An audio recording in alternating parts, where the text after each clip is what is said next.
Maatiin nagaa jenne, waatiin nagaa jenne, warri nagaa jenne, biyyi nagaa jenne.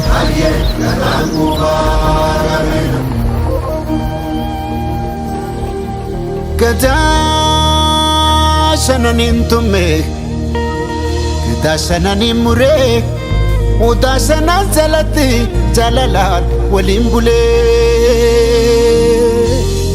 Kan daraaf hin dhaabbanne amaanaaf cubbuu nyaate.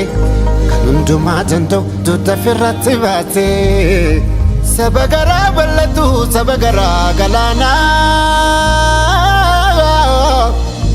Oromoo lammii kiyya kotba irreecha baanaa.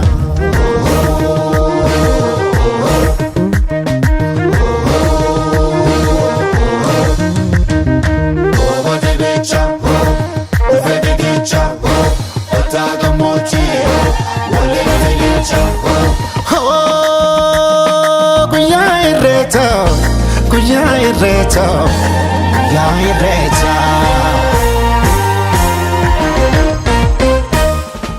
Oromoon turuu faayaan babbareedani ijoolleen abbaa gadaa wal keessa arreedani guyyaa dardaraa dubree jaalalaan walii sirbu guyyaa garaan hammaatee wal biraa sokkuu jibbu.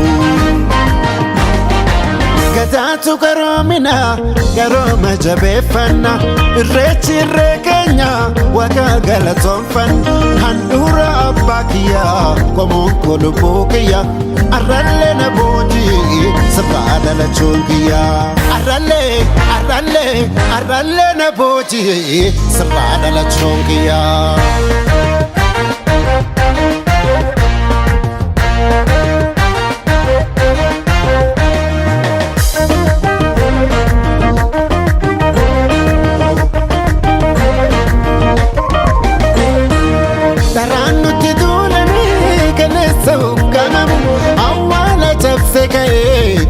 Ina gogamu daraan nuti duulanii galeessa uggamamu awwaala cabse ka'ee dhugaan ina gogamu.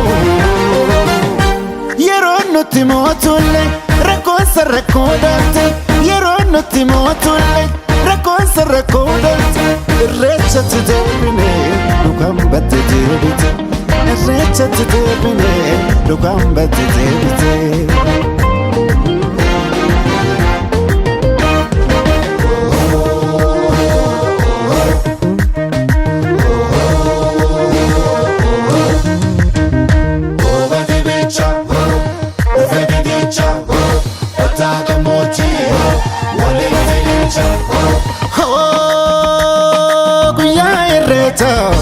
Guyyaa irreecha